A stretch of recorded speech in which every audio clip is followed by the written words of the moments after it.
प्रभु यीशु मसीह के मधुर नाम में आप सबको जय मसीह की हिंदी बाइबल रीड में आप सबका स्वागत है।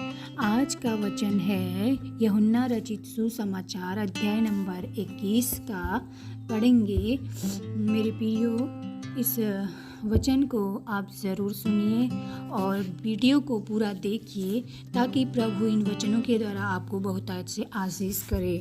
इन बातों के बाद यीशु ने अपने आप को तिबिरियास झील के किनारे चेलों पर प्रकट किया और इस रीति से प्रकट किया। शमौन पतरस, थोमा जो दिदुमुस कहलाता है, और गलील के काना नगर का नतनएल और जबदी के पुत्र और उसके चेलों में से 2 और जन इकट्ठे थे। शमौन पतरस ने उनसे कहा, मैं मछली पकड़ने जा रहा हूँ। उन्होंने उससे कहा, हम भी तेरे साथ चलते हैं। अतः वे निकलकर नाव पर चढ़े, परंतु उस रात कुछ न पकड़ा। भोर होते ही यीशु किनारे पर आ खड़ा हुआ, तो भी चेलों ने नहीं पहचाना कि यह यीशु है। तब यीशु ने उससे कहा, हे बालकों, क्या तुम्हारे पास कुछ मछलियाँ हैं?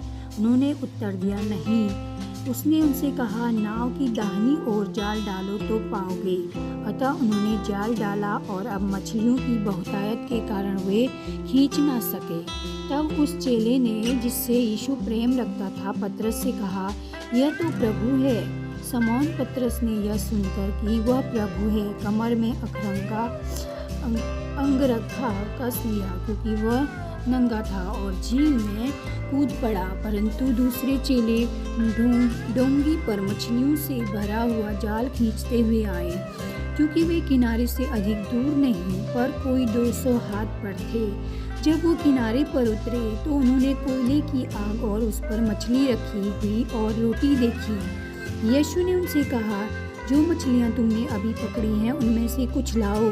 तो शमौन पतरस ने डोंगी पर चढ़कर 153 बड़ी मछलियों से भरा हुआ जाल किनारे पर खींचा, और इतनी मछलियां होने पर भी जाल ना फटा। यीशु ने उनसे कहा, आओ भोजन करें। चेलों में से किसी को साहस न हुआ कि उससे पूछे, तू कौन है? क्योंकि वे जानते थे कि यह प्रभु ही है। यीशु आया और रोटी लेकर उन्हें दी, और वैसे ही मछली भी। यह तीसरी बार है कि यीशु मरे हुओं में से जी उठने के बाद चेलों को दिखाई दिया। तो मेरे प्रियो, आज का ये बाइबल रीड में इसका सारांश ये बताता है कि हम प्रभु यीशु मसीह पर कितना विश्वास करते हैं और उसके चेले प्रभु यीशु मसीह पर कितना विश्वास करते थे, और विश्वास करने पर उन्हें मछलियाँ, इतनी सारी मछलियाँ प्राप्त हुई।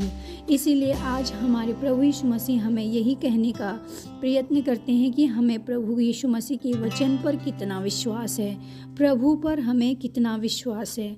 इसलिए मेरे प्रियो, आज की इस भागदौड़ की दुनिया में हम प्रभु के लिए समय निकालें, प्रभु के वचन को सुबह शाम जरूर रीड करें, ताकि इन वचनों को पढ़ने से हमारे मन में और विश्वास जागृत होता है।